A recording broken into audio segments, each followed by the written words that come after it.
J'ai appris à être toujours silencieux. Je n'ai jamais regretté de ne pas être resté silencieux. Ces mots d'Albert Einstein résonnent comme une invitation à redécouvrir une vérité simple, mais souvent oubliée. Le silence est une force. Trop souvent, notre époque confond le bruit avec la puissance, la parole avec la preuve d'intelligence. On croit qu'il faut toujours répondre, répliquer, argumenter pour exister. Pourtant, celui qui maîtrise le silence possède un avantage que les autres ignorent. Le silence n'est pas une absence, il est une présence différente.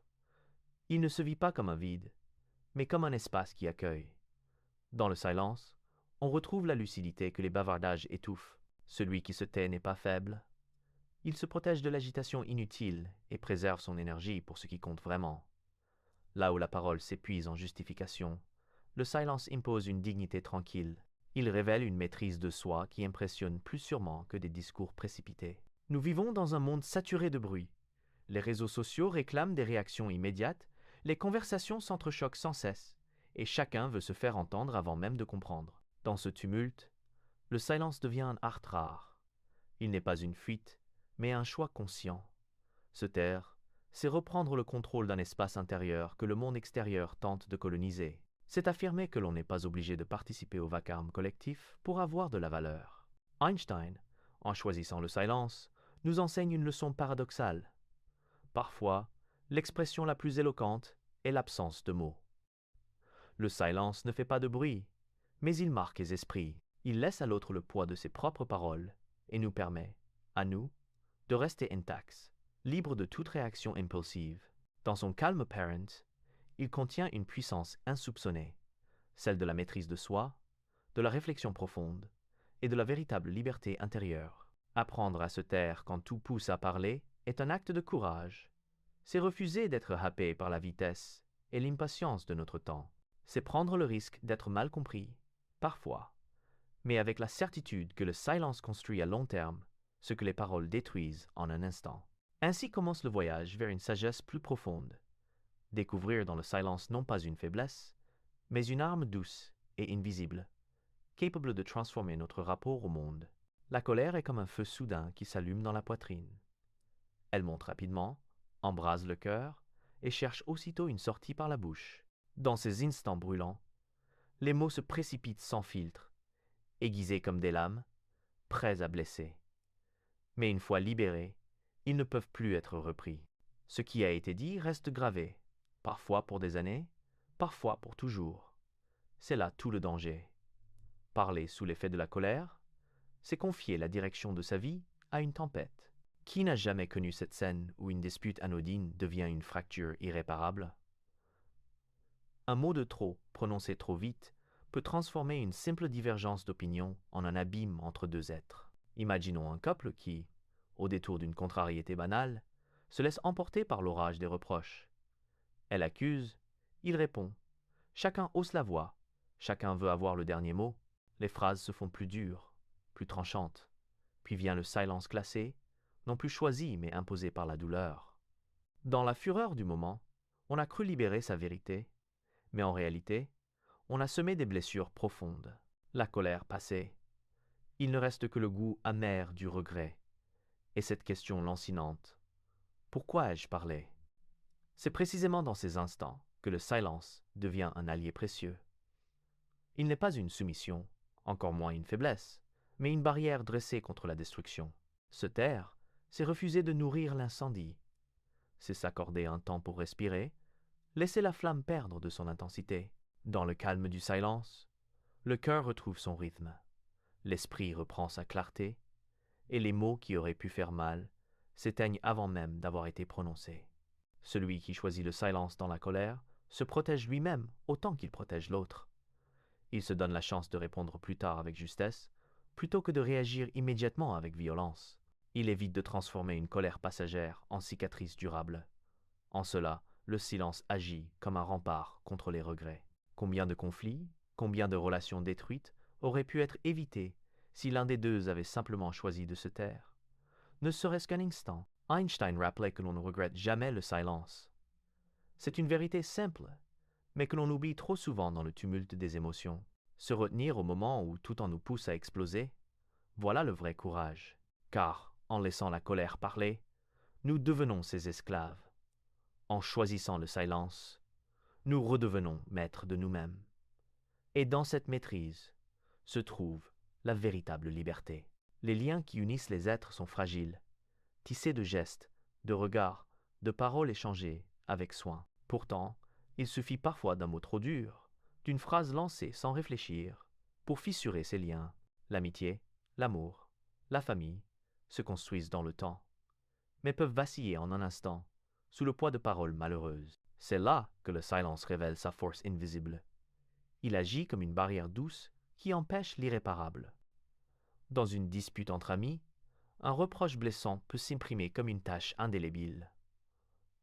On pardonne, mais au fond, la trace demeure. Dans un couple, les mots jetés dans l'élan de la colère laissent souvent des cicatrices plus profondes que les gestes.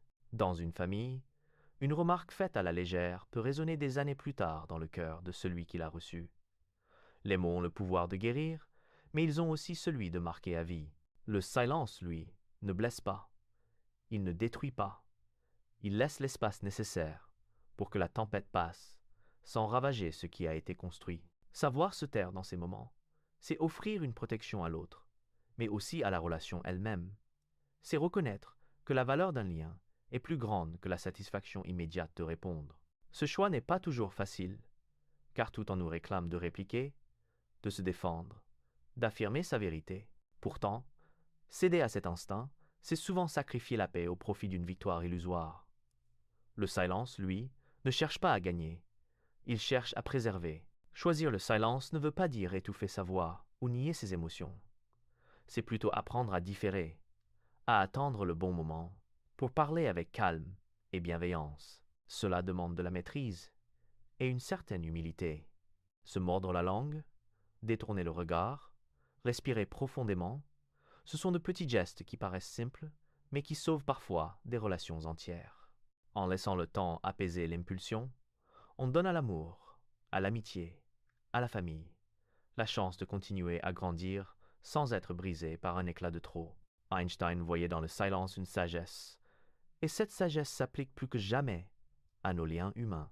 Dans un monde où les relations se fragilisent facilement, apprendre à se taire au lieu de réagir est une preuve de maturité, car les mots peuvent ouvrir des blessures qui mettent des années à guérir, alors que le silence protège, comme un rempart invisible. Préserver ce que l'on aime n'est pas une faiblesse, c'est au contraire l'un des actes les plus puissants que nous puissions accomplir. Écouter véritablement est devenu rare, presque exceptionnel, dans un monde où chacun cherche surtout à se faire entendre. Trop souvent, nous confondons entendre avec écouter. Entendre n'est qu'un réflexe, une simple captation des sons. Écouter, en revanche, demande une présence entière, un silence intérieur qui permet à l'autre d'exister pleinement. C'est là que le silence devient un art. Il n'est plus seulement l'absence de parole, mais la condition même d'une rencontre authentique. Combien de fois parlons-nous en attendant seulement notre tour pour répondre?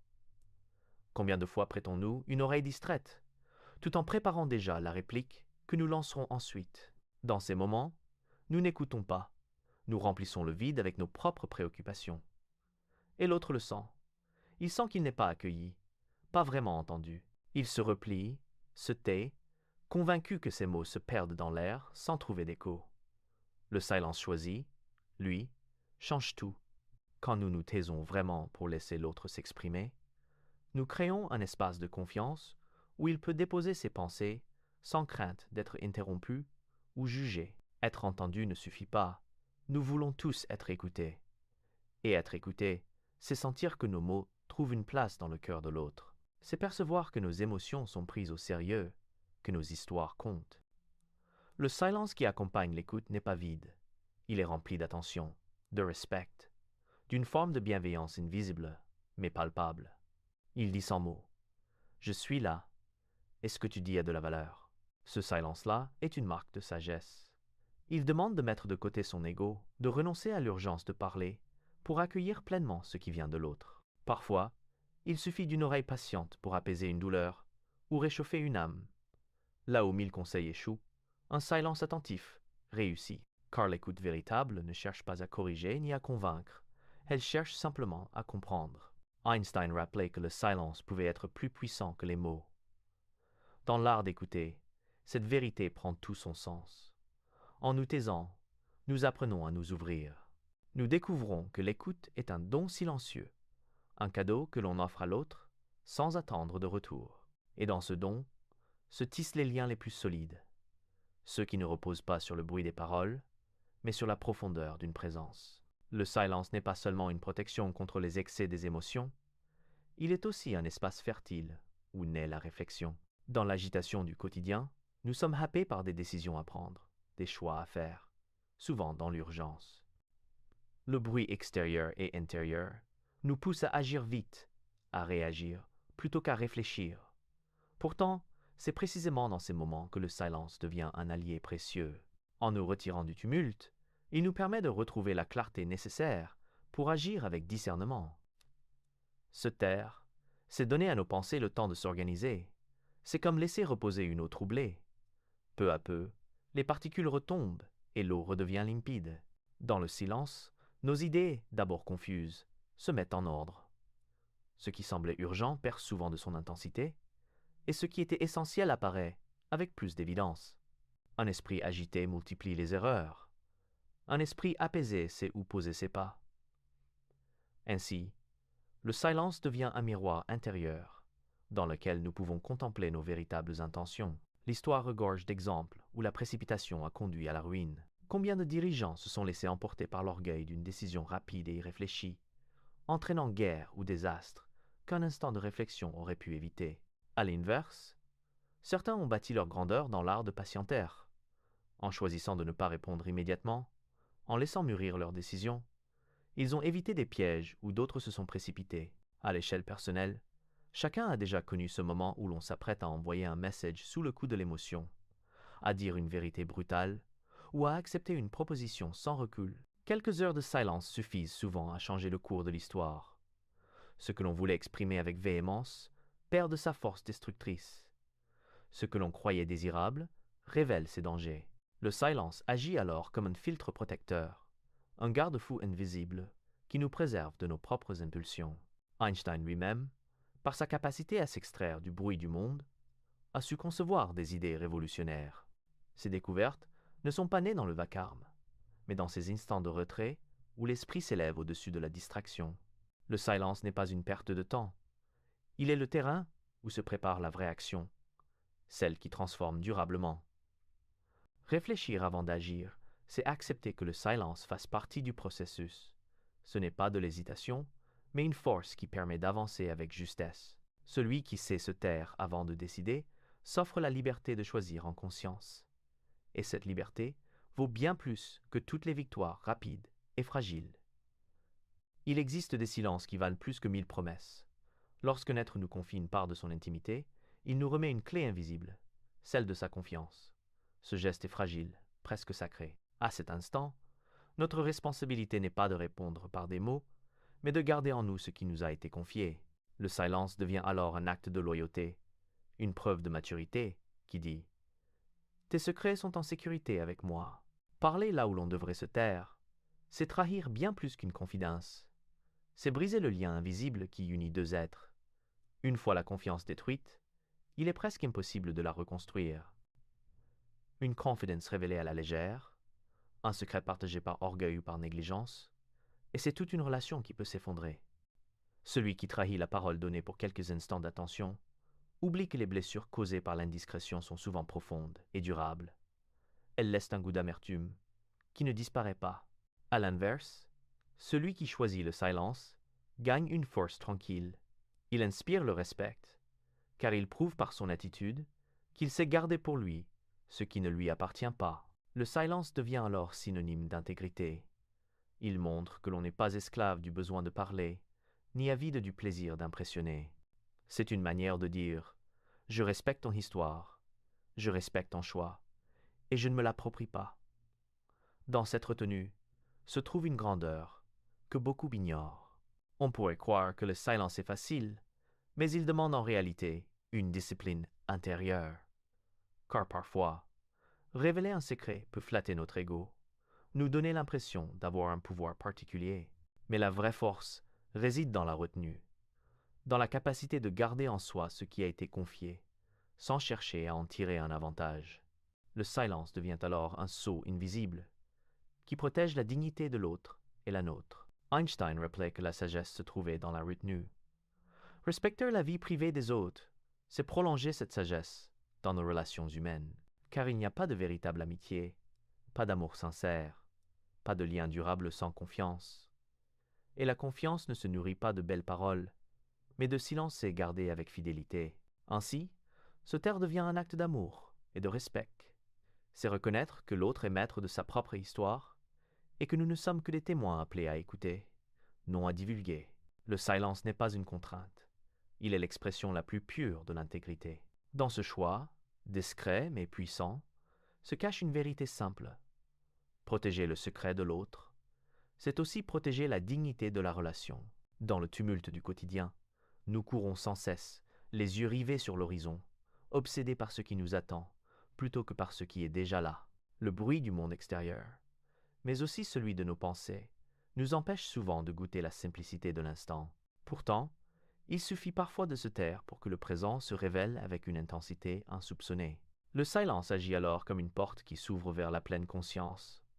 Un passage discret mais précieux, qui nous ramène à la vie réelle, celle qui se déroule ici et maintenant.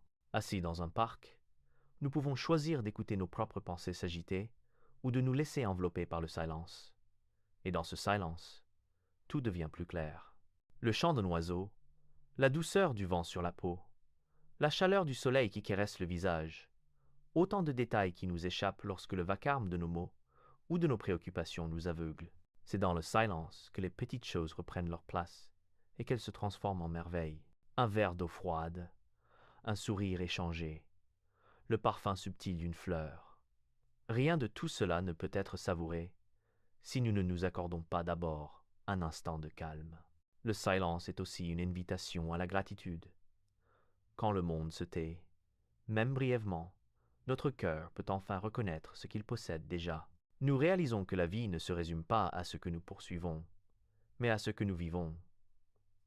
Méditer dans le silence, ce n'est pas fuir la réalité, c'est au contraire s'y ancrer plus profondément. C'est accepter de regarder autour de soi avec des yeux neufs et de laisser naître en nous une paix discrète, mais durable. Il est des moments où les mots semblent trop lourds pour traduire ce que l'on ressent. Une promenade au bord de la mer, un ciel étoilé, la présence silencieuse d'un être, aimé à nos côtés, parler viendrait parfois, briser l'harmonie fragile de l'instant. Dans ces moments, le silence n'est pas un vide à combler, mais un écrin qui protège la beauté du présent.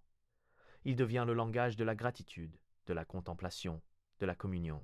Einstein voyait dans le silence une sagesse, et cette sagesse se prolonge jusque dans notre rapport au temps. Car celui qui sait se taire découvre que le présent n'est pas une étape vers autre chose. Il est déjà le trésor que nous cherchons. Savourer l'instant, c'est comprendre que la vie n'attend pas demain pour être vécue. Le silence est le chemin le plus sûr pour en faire l'expérience, car il nous ramène à l'essentiel, à ce qui ne passe pas inaperçu lorsque l'on s'arrête enfin pour écouter la musique du monde. Dans les conflits, qu'ils soient intimes ou collectifs, le silence possède une puissance que les cris et les discours ignorent. Face à la violence verbale, face aux passions qui s'exaltent et se heurtent, choisir de ne pas répondre est parfois le geste le plus radical. Le silence ne nourrit pas la confrontation, il la prive de son combustible. Là où chaque mot de plus attise la flamme, se taire permet à l'incendie de manquer d'air. Ainsi, le silence n'est pas une fuite, il est une manière subtile de désarmer la spirale destructrice des conflits. Dans la société, où les débats se transforment souvent en lutte d'ego, le silence peut surprendre par sa force. Il ne cherche pas à convaincre par la persuasion immédiate, mais par l'évidence tranquille qu'il impose. Certains leaders ont compris ce langage muet et l'ont utilisé avec sagesse. Gandhi, par exemple, savait que son refus de répliquer à la violence par la violence faisait plus de bruit que 1000 discours. Son silence volontaire devenait un cri universel. Mandela, dans ses longues années de captivité, a aussi choisi le silence comme résistance. Il s'est tu, non par soumission, mais pour préparer la parole juste, celle qui serait entendue au moment décisif. Ces figures rappellent que le silence, loin d'être une absence, peut devenir une arme morale redoutable, plus durable que la fureur des mots. Mais il existe une frontière fine entre le silence de la sagesse et celui de la peur. Se taire pour éviter d'agir, se taire parce que l'on tremble face à l'injustice, n'a pas la même valeur. Ce silence-là est une abdication, un renoncement, qui nourrit l'oppression. Le silence de la sagesse, au contraire, est actif. Il ne nie pas la réalité, il choisit le moment opportun pour agir ou parler. Il est une préparation, une retenue qui donne plus de poids à la parole lorsqu'elle viendra.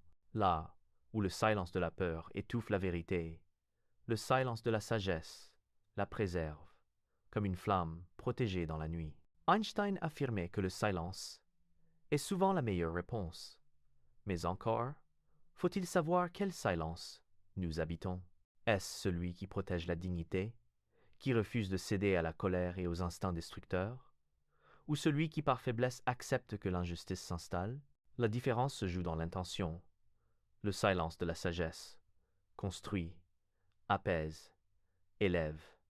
Le silence de la peur enferme et détruit. Dans une société agitée, où chacun crie pour exister, choisir le silence comme acte conscient est une révolution intime et politique. C'est refuser d'alimenter le vacarme inutile pour mieux préparer une parole claire, rare et précieuse.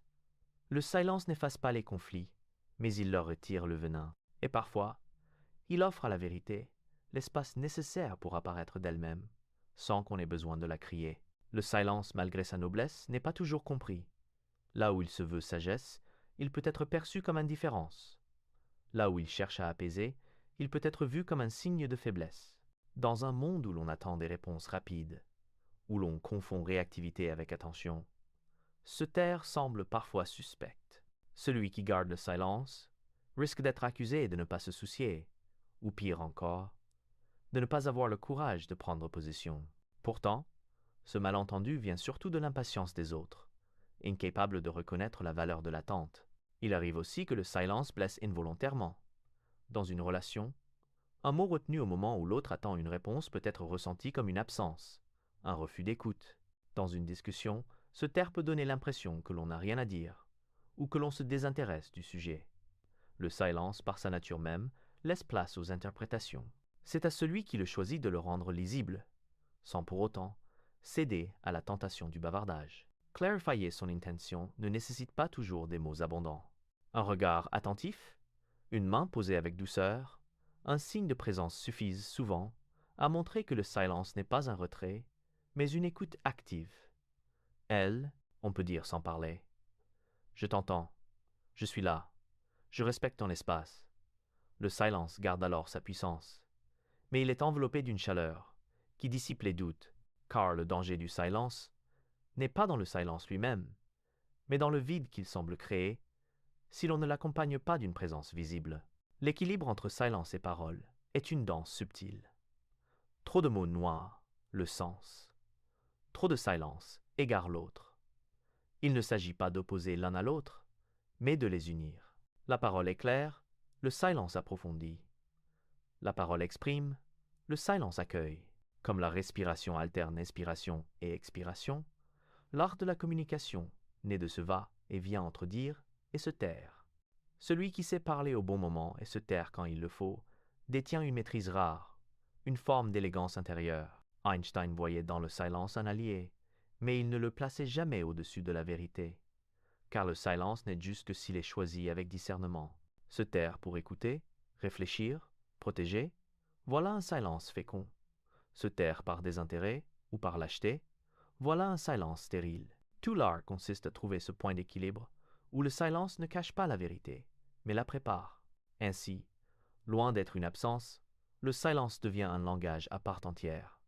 Encore faut-il apprendre à le parler avec clarté et délicatesse, car dans cette langue muette, chaque geste, chaque regard, chaque respiration a valeur de mode. Et lorsque cet équilibre est trouvé, le silence cesse d'être mal entendu. Il devient une évidence, une présence qui parle plus fort que les voix. Tout au long de ce chemin, nous avons découvert que le silence n'est pas un vide, mais une présence, une force discrète qui éclaire nos vies. Il se révèle comme un allié précieux dans 5 situations où les mots deviennent dangereux. La colère qui déchaîne des paroles irréparables, les conversations où écouter vaut mieux que répondre, les moments de réflexion où il faut choisir avec sagesse, les confidences qui exigent loyauté et respect, et enfin, la vie elle-même, lorsqu'elle nous invite à savourer l'instant présent. Dans chacune de ces circonstances, se taire n'est pas une faiblesse, mais un acte conscient, une manière de protéger ce qui compte et d'approfondir notre rapport au monde. Intégrer le silence au quotidien demande de la pratique, presque comme une discipline intérieure. Cela commence par des gestes simples. Choisir de respirer profondément avant de répondre sous l'emprise d'une émotion, offrir à l'autre une écoute pleine sans chercher à interrompre, prendre chaque jour quelques instants loin du bruit pour clarifier ses pensées. Le silence peut aussi se cultiver dans la marche, la méditation, ou même dans les pauses que l'on s'accorde au cœur d'une journée agitée. À mesure que l'on apprivoise ces moments, on découvre qu'ils ne nous éloignent pas des autres, mais nous rapprochent d'eux, car ils nous rendent plus attentifs, plus disponibles, plus vrais. Il faut aussi accepter que le silence ne sera pas toujours compris. Certains le liront comme une indifférence, d'autres comme une faiblesse. Mais celui qui en a fait son allié sait qu'il ne répond pas au regard des autres. Il répond à une nécessité plus profonde. Préserver sa paix intérieure et honorer la vérité de ses relations. Peu importe les jugements, le silence finit toujours par révéler sa sagesse avec le temps. Vivre avec le silence, c'est apprendre à n'être pas esclave du vacarme. C'est refuser d'être emporté par l'urgence des mots et l'impatience du monde. C'est se donner le luxe de la lenteur, la clarté du recul, la beauté de l'instant. Celui qui choisit le silence découvre que la vie a son propre rythme, plus doux, plus profond. Et qu'en l'écoutant, il accède à une harmonie qu'aucun discours ne saurait offrir. Einstein nous rappelait que le silence n'apporte jamais de regrets. En faire notre compagnon, c'est choisir la paix plutôt que la discorde, l'attention plutôt que la distraction, la réflexion plutôt que la précipitation. C'est aussi découvrir que le silence, loin de nous isoler, nous relie plus fortement aux autres et au monde. Car dans ce calme, les cœurs se parlent mieux que les voix. Ainsi se dessine la véritable leçon. Le silence n'est pas une absence de vie, il est son souffle le plus pur. Celui qui sait marcher avec lui n'est jamais seul, car il porte en lui une source de sérénité qui éclaire ses pas et apaise ses relations. Le silence est un allié invisible, mais fidèle, qui nous conduit vers une existence plus profonde, plus libre et plus humaine. Si vous pensez que l'âge est une vérité gravée dans la pierre, Albert Einstein vous inviterait à regarder plus loin.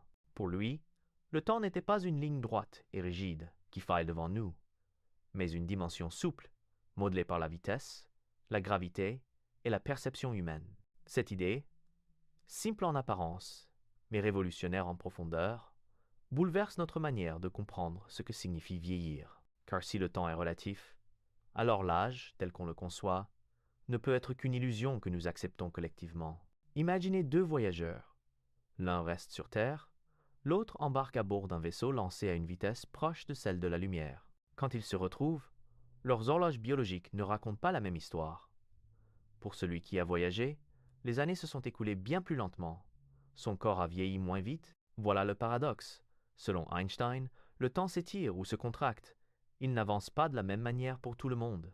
Alors, comment pourrions-nous réduire notre âge à un simple chiffre, comme si tous les êtres humains marchaient au même rythme?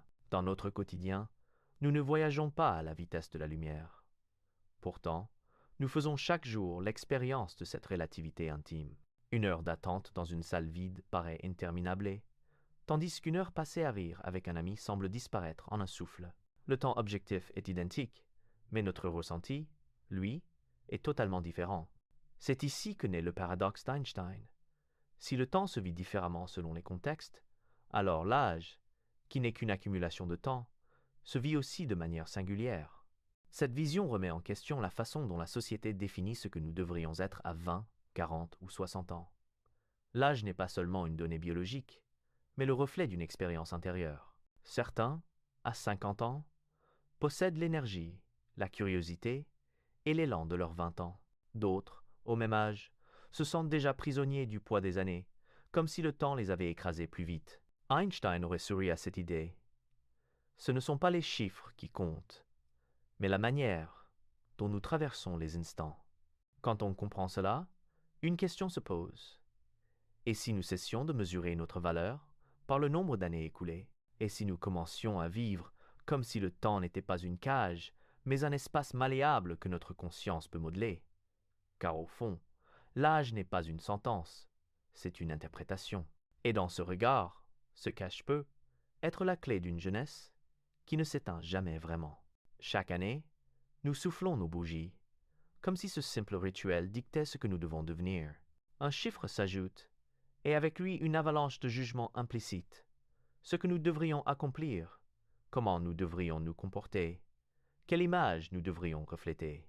Mais si l'on prend du recul, que représente vraiment cet âge que l'on inscrit sur nos papiers officiels? Rien de plus qu'une convention sociale, un accord tacite basé sur la rotation de la Terre et les pages d'un calendrier. Ce chiffre n'est pas votre essence. Il n'est qu'une mesure externe, une construction qui oublie ce que vous ressentez au plus profond de vous-même. Einstein nous rappelle que le temps lui-même n'est pas absolu. Alors, pourquoi traiterions-nous l'âge comme une vérité intangible? Il existe une différence subtile, mais essentielle entre le temps chronologique et le temps vécu. Le premier se calcule, il se compte. Le second se ressent, il s'incarne dans chaque instant de conscience. Deux personnes peuvent avoir 40 ans selon le calendrier, mais l'une aura l'impression d'avoir traversé 1000 vies, tandis que l'autre ressentira encore la légèreté de sa jeunesse. Leur âge officiel est identique, mais leur âge intérieur, lui, raconte une toute autre histoire. On croit souvent que vieillir est une ligne droite, une progression inévitable qui nous éloigne de la vitalité. Pourtant, il existe des êtres qui semblent traverser les décennies sans s'y soumettre, non pas parce qu'ils défient la biologie, mais parce qu'ils refusent d'entrer dans la cage des conventions. Ils rient un plus fort, s'émerveillent encore, apprennent sans cesse, et ce faisant, ils échappent à l'image figée que le calendrier tente de leur imposer. Leur secret n'est pas dans la jeunesse de leur peau, mais dans la liberté de leur esprit. Le problème n'est donc pas l'âge en lui-même, mais la signification que nous lui attribuons. Dire « j'ai 50 ans » n'est pas neutre. Cela réveille une bibliothèque de stéréotypes. À 50 ans, il faudrait être sage mais fatigué, posé mais moins audacieux, respectable mais moins rêveur. Ces règles invisibles pèsent plus lourd que les années elles-mêmes. Elles enferment des millions d'individus dans des rôles qu'ils n'ont pas choisis. Et pourtant, il suffit parfois d'un regard différent pour briser cette illusion. Le temps vécu ne se mesure pas en années, mais en intensité. Un seul instant de passion, une rencontre inattendue, un éclat de rire partagé peut donner plus de vie que des mois de routine. L'âge officiel continue de s'empiler, mais l'expérience intérieure, elle, échappe à toute règle. Alors peut être que la véritable liberté consiste à comprendre que le calendrier n'a aucun droit sur notre esprit. Nous ne sommes pas l'âge que l'on nous assigne. Nous sommes l'histoire que nous choisissons de vivre dans le temps qui nous est donné. Une heure n'est pas toujours une heure. Einstein aimait rappeler ce paradoxe en donnant un exemple simple. Passez 60 minutes assis près d'un poêle brûlant et vous les trouverez insupportables, interminables. Mais offrez ces mêmes 60 minutes à une personne en compagnie de l'être qu'elle aime, et elles s'évanouiront comme un souffle, trop brève pour être retenue. Ce contraste n'est pas une fantaisie, il révèle la relativité du temps tel que nous le vivons. Et si le temps lui-même se déforme selon nos expériences, alors l'âge qui en découle ne peut être qu'un reflet imparfait, une approximation qui ignore la richesse de notre ressenti intérieur. Dans la vie quotidienne, chacun de nous en fait l'expérience. Une journée de travail monotone semble s'étirer sans fin, alors qu'un week-end passionnant s'efface en un clin d'œil. Pourtant, les aiguilles de l'horloge avancent toujours avec la même régularité. Ce décalage entre le temps objectif et le temps subjectif nous dit quelque chose d'essentiel. Vieillir n'est pas seulement une affaire de secondes écoulées, mais d'intensité vécue, une existence remplie d'instants vibrants, de découvertes et de rencontres, paraît plus dense et paradoxalement plus courte, car elle se consume dans le feu de l'expérience. À l'inverse, une vie figée dans la routine peut sembler interminable, même si les années sont les mêmes. Là réside une clé que peu osent saisir. Si le temps peut se contracter ou s'étirer dans notre perception, alors nous avons le pouvoir d'influer sur la manière dont nous vieillissons. Non pas en stoppant les mécanismes biologiques, mais en apprenant à habiter pleinement chaque instant. Une heure vécue dans l'ennui laisse derrière elle une trace de fatigue. Une heure vécue dans la passion laisse une empreinte de vitalité. Einstein n'était pas seulement un scientifique, il était aussi un poète du réel. Derrière ces équations, il y avait l'intuition que le monde intérieur façonne notre rapport au temps, autant que les lois de la physique. Lorsque nous nous souvenons d'une période heureuse, les années semblent avoir filé à toute vitesse. Mais lorsque nous regardons en arrière vers une période douloureuse, chaque jour pèse comme une éternité. Notre mémoire reconstruit le temps, le colore, l'étire ou le comprime. Et c'est elle qui tisse l'histoire de notre âge intérieur. Ainsi, vieillir ne se mesure pas seulement en rides ou en anniversaire. Vieillir, c'est la façon dont nous avons ressenti la durée de nos propres jours. Celui qui sait s'émerveiller, celui qui vit intensément, celui-là triche avec les aiguilles de l'horloge. Car au fond, l'âge n'est rien d'autre qu'une perception. Et cette perception, comme le temps lui-même, est toujours relative. Le corps et l'esprit ne vieillissent pas au même rythme. Notre biologie obéit à des lois précises. Les cellules se divisent, les muscles perdent de leur force, la peau se marque. Chaque battement de cœur, chaque respiration nous rapproche d'un chiffre plus élevé sur le calendrier. Pourtant, il existe en nous une autre horloge, invisible et bien plus mystérieuse, celle de l'esprit. Et cette horloge, contrairement au corps, ne connaît pas de règles fixes. Elle peut rester jeune malgré les années, ou au contraire se faner prématurément sous le poids des croyances et des émotions. Il suffit d'observer autour de soi. Certains, même à un âge avancé, dégagent une énergie qui surprend. Leur rire est vif, leurs yeux brillent, leur curiosité semble intacte. D'autres, beaucoup plus jeunes, paraissent déjà fatigués de vivre, enfermés dans des pensées qui les alourdissent. Le corps, dans ces cas-là, n'est pas seul responsable. C'est l'esprit qui, en acceptant les limites imposées par la société ou en se laissant écraser par le fardeau du temps, accélère son propre vieillissement. Einstein aurait sans doute vu dans ce contraste une autre illustration de la relativité. Le temps biologique s'écoule de façon linéaire, mais le temps psychologique est élastique. Un esprit qui reste ouvert, qui ose apprendre, aimer, s'étonner, ralentit l'effet du calendrier. À l'inverse, un esprit qui se ferme, qui se répète sans cesse qu'il est trop tard, plie sous le poids des années bien avant que le corps ne le dicte réellement. Les émotions jouent un rôle décisif. Le stress, la peur, la tristesse chronique sont comme des acides invisibles qui rongent l'intérieur et marquent le visage. À l'opposé, la joie, l'enthousiasme, la gratitude deviennent des élixirs qui entretiennent une jeunesse intérieure perceptible de l'extérieur. Voilà pourquoi on dit parfois d'une personne qu'elle rayonne. Ce rayonnement n'est pas seulement un état biologique, c'est la signature d'un esprit qui refuse de vieillir selon les normes imposées. Le plus fascinant, c'est que notre esprit influence aussi notre corps. Les neurosciences modernes confirment que nos pensées et nos émotions modifient nos hormones, notre système immunitaire, même la vitesse de vieillissement cellulaire. Ainsi, les deux horloges, bien que distinctes, s'entrelacent et se répondent sans cesse. Lorsque l'une avance trop vite, elle entraîne l'autre avec elle. Mais lorsqu'on entretient une vision vivante, curieuse et confiante, il est possible d'alléger le poids des années et de redonner au corps une vitalité inattendue. Vieillir est inévitable, mais vieillir intérieurement est un choix. Le calendrier poursuivra toujours sa course, mais rien n'oblige l'esprit à suivre le même tempo. Au contraire, il peut rester le gardien d'une jeunesse intemporelle, une flamme qui brûle au-delà des rides et qui rappelle que, dans le jeu du temps, l'essentiel ne se compte pas, il se vit. Il existe en chacun de nous un enfant que l'on oublie trop souvent. On l'étouffe sous les responsabilités, les habitudes et les attentes des autres. Pourtant, c'est lui qui détient le secret d'un temps plus léger, presque suspendu. Cet enfant éternel n'est pas une nostalgie, c'est une force vivante. La curiosité, l'émerveillement, la capacité de regarder le monde comme si c'était la première fois. Et quand cet esprit demeure, le temps perd de sa lourdeur. Il cesse de peser comme une condamnation et devient un terrain de jeu. Souvenez-vous de votre enfance. Une journée d'été pouvait sembler infinie, pleine d'aventures possibles, même si elle ne durait que quelques heures. Chaque détail comptait. Une fourmi qui grimpe le long d'un mur, un nuage qui change de forme, une histoire racontée au crépuscule. Le temps n'était pas une prison. Il était un océan.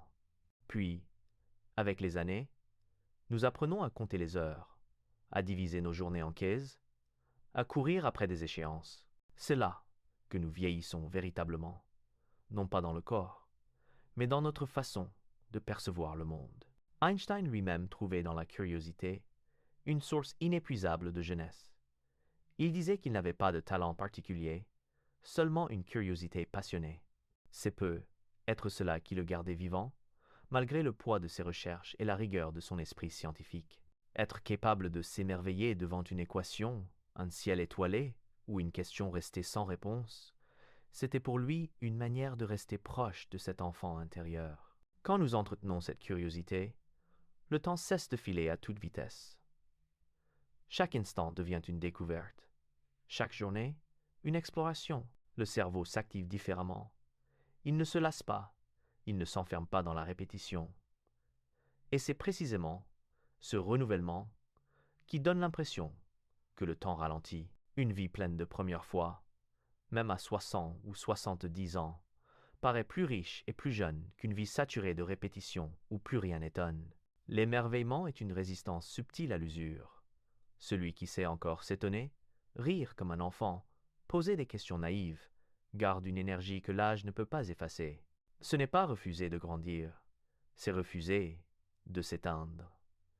C'est comprendre que l'enfant en nous n'a pas disparu. Il attend seulement que nous l'écoussions à nouveau. Vieillir n'est donc pas l'accumulation de bougies sur un gâteau, mais la perte de cette lumière intérieure. Tant que nous cultivons l'âme de l'enfant éternel, le temps peut bien continuer sa course. Il ne nous enfermera jamais complètement, car la jeunesse véritable n'habite pas le corps. Elle réside dans ce regard capable de s'émerveiller, encore, encore, et toujours. On nous dit très tôt ce que signifie vieillir. À l'école déjà, on nous répète qu'à tel âge on doit savoir ceci, qu'à tel autre il faut avoir accompli cela. Puis viennent les injonctions plus lourdes encore. Se marier, fonder une famille, réussir une carrière, ralentir à un certain moment, se montrer sage à un autre. L'âge devient alors une règle implicite, une sorte de contrat invisible avec la société. Mais ce contrat n'a rien de naturel. C'est une illusion que nous finissons par porter comme un fardeau. Et ce poids psychologique pèse parfois bien plus lourd que les années elles-mêmes. À ton âge, tu devrais. Combien de rêves se sont éteints à cause de cette phrase? Combien de passions ont été abandonnées parce qu'elles semblaient réservées à une jeunesse passée? Le calendrier se transforme en juge, dictant ce que l'on a encore le droit d'essayer et ce que l'on doit abandonner. Pourtant, si l'on y réfléchit, cette logique ne repose sur rien d'autre que sur une habitude collective. Ce ne sont pas nos capacités réelles qui nous arrêtent, mais l'idée préconçue de ce que notre âge autorise. Le paradoxe, c'est que cette illusion peut accélérer notre vieillissement intérieur. Lorsqu'on se répète qu'il est trop tard, on ferme la porte à la nouveauté, on renonce à la curiosité, on abandonne l'énergie du mouvement, alors que, biologiquement, le corps pourrait encore apprendre, aimer, créer, l'esprit, lui, se soumet à des barrières imaginaires. Ce sont ces barrières qui ternissent le regard, qui fatiguent les gestes, qui alourdissent le quotidien. Il existe pourtant des êtres qui brisent ce cercle. On les appelle parfois hors du temps, car ils osent défier ces conventions. Ils apprennent à danser à 60 ans, reprennent des études à 70, tombent amoureux à 80. Ce ne sont pas des exceptions miraculeuses, ce sont simplement des personnes qui refusent de se laisser enfermer dans l'illusion sociale de l'âge. Et en se libérant de ce poids, elles semblent rajeunir, comme si la vie elle-même récompensait leur audace. Einstein disait que les idées préconçues sont plus difficiles à briser qu'un atome. Le poids psychologique des années en est la preuve. Nous nous accrochons à ces attentes collectives comme à une vérité, alors qu'elles ne sont qu'un mirage. Et ce mirage nous prive de la liberté de vivre pleinement. Le temps réel suit son cours, inévitable. Mais c'est notre interprétation qui détermine la qualité de notre voyage. Si nous cessons de plier sous les « tu devrais » et les « c'est trop tard », nous découvrons que l'âge n'est pas une frontière. C'est une toile blanche sur laquelle nous pouvons peindre à tout moment. Et c'est être là, le plus beau secret. Vieillir ne commence vraiment que le jour où nous acceptons de porter ce poids psychologique. Tant que nous refusons de le prendre, nous restons légers, libres et profondément vivants. Qu'est-ce que l'âge, sinon la somme de nos souvenirs? Nous ne disons pas seulement que nous avons 30, 50 ou 70 ans. Nous racontons une histoire faite d'instants, accumulés, de joie et de blessures, de réussite et de regrets. C'est la mémoire qui donne chair au temps, qui le structure en chapitres, qui nous fait dire que nous avons vécu longtemps, ou que tout est passé trop vite. Sans mémoire, le temps se réduirait à une succession d'instants présents sans fil conducteur. Et dans ce cas, que signifierait vieillir? Peut être rien. La mémoire est à la fois un trésor et un piège. Elle nous permet de construire notre identité, de nous rappeler qui nous sommes et d'où nous venons. Mais elle colore aussi notre perception du temps. Une période heureuse nous paraît courte quand nous la vivons, mais en nous y replongeant plus tard, elle brille comme une vaste lumière qui occupe une place immense dans notre récit personnel. À l'inverse, une période de souffrance semble interminable sur le moment, et la mémoire en garde souvent des cicatrices qui font croire que les années ont été plus lourdes qu'elles ne l'étaient en réalité. Ainsi, l'âge que nous ressentons est souvent l'écho de nos souvenirs bien plus que le décompte exact de nos jours. Il arrive que certaines personnes âgées disent avoir l'impression que leur jeunesse n'est pas si loin, comme si les décennies s'étaient compressées dans la mémoire. D'autres, plus jeunes, affirment d'avoir le sentiment d'être vieux avant l'heure, parce que leur mémoire est saturée d'épreuves et de responsabilités. Dans les deux cas, le temps biologique est le même, mais l'expérience mémorielle dessine une courbe différente. C'est pourquoi deux vies de durée identique peuvent sembler infiniment inégales quand on les regarde de l'intérieur. Einstein disait que le temps est une illusion, et la mémoire en est peut être la preuve la plus tangible. Ce n'est pas l'horloge qui décide de notre âge intérieur, mais la manière dont nous archivons nos instants. Effacer les souvenirs, et l'âge perd aussitôt sa substance. Imaginez une existence sans mémoire. Chaque jour serait neuf, sans passé auquel se comparer, sans futur à redouter. Nous ne pourrions plus dire si nous sommes jeunes ou vieux, car ces mots n'ont de sens que dans la continuité d'une histoire personnelle. Cela nous invite à une réflexion plus douce. Vieillir n'est pas seulement laisser le corps changer, c'est aussi choisir quels souvenirs nous portons et comment nous les interprétons. Un même événement peut être vu comme une perte ou comme une leçon, et cette interprétation influence la manière dont nous ressentons le passage du temps. Peut être que la véritable jeunesse se trouve dans l'art de garder une mémoire vivante, non pas saturée de regrets, mais emplie de gratitude. Car lorsque nos souvenirs nourrissent la lumière au lieu d'alourdir nos pas, le temps cesse d'être une menace et devient la preuve que nous avons vraiment vécu. Il existe un paradoxe que nous ressentons tous sans toujours le comprendre. Le seul temps qui nous appartient vraiment est celui que nous vivons maintenant. Le passé n'est plus qu'un souvenir, le futur une projection incertaine.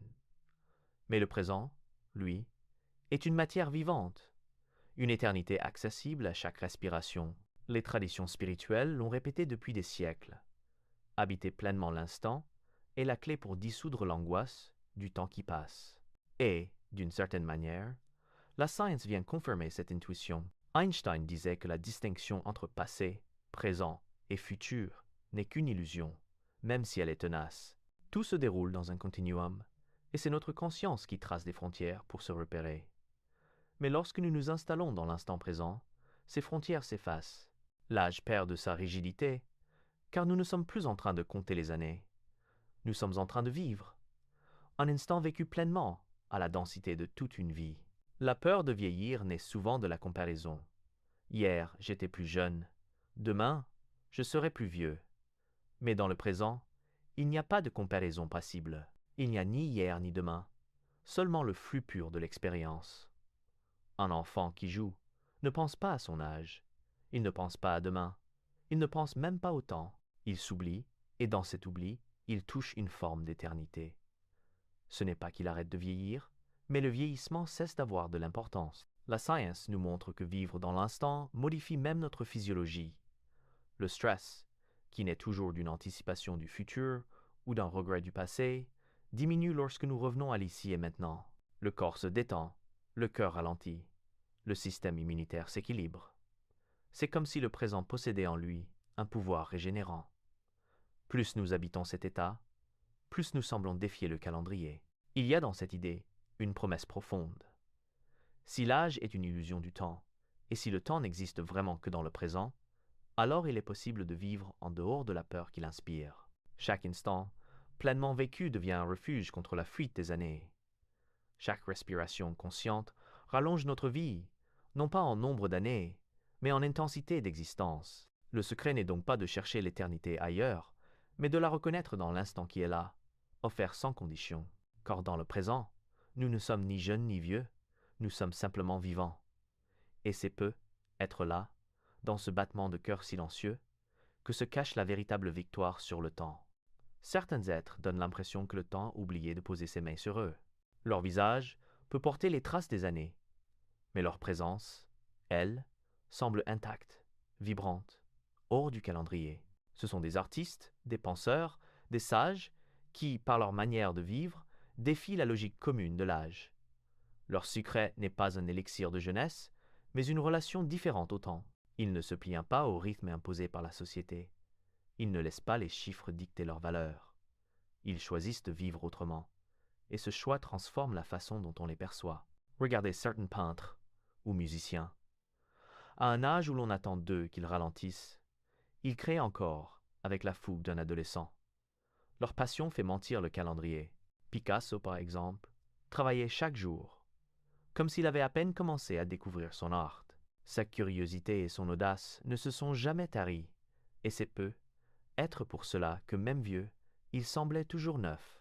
Leur jeunesse ne se mesurait pas à leur peau, mais à leur capacité d'habiter le présent, sans se soucier du temps qui reste. Il y a aussi ces sages, qui dégagent une lumière particulière.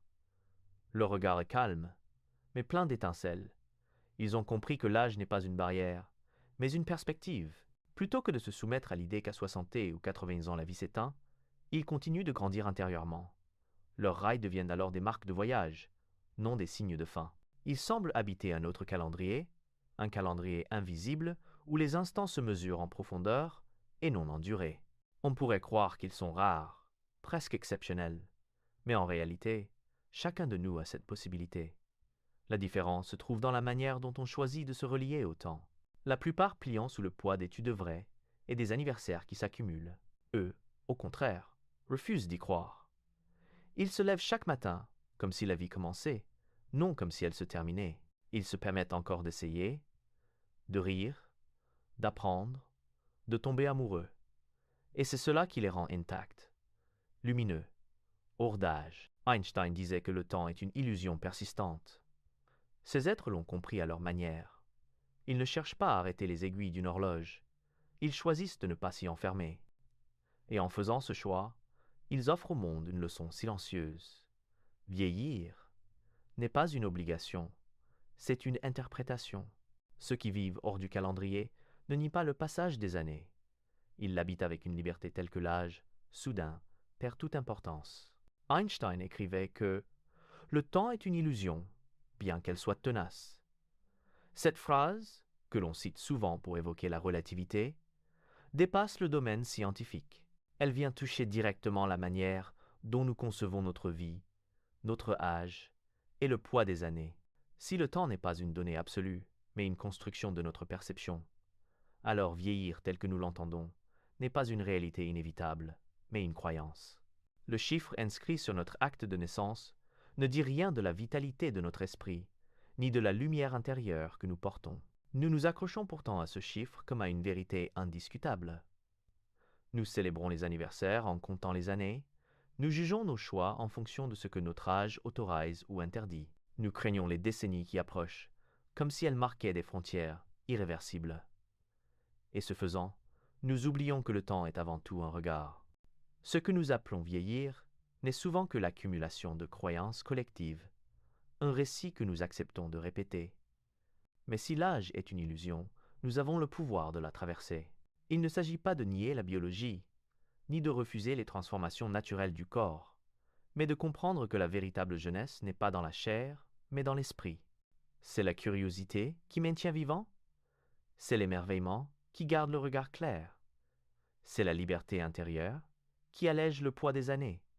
Et cette jeunesse-là, aucune horloge ne peut la voler. Appliquer la sagesse d'Einstein, c'est cesser de se définir par le temps qui passe et commencer à se définir par l'intensité de ce que nous vivons, c'est accepter que chaque instant pleinement habité vaut davantage que des années comptées avec angoisse. C'est voir que la peur du vieillissement s'évanouit, Dès que l'on plonge dans le présent, là où ni passé ni futur ne peuvent nous emprisonner.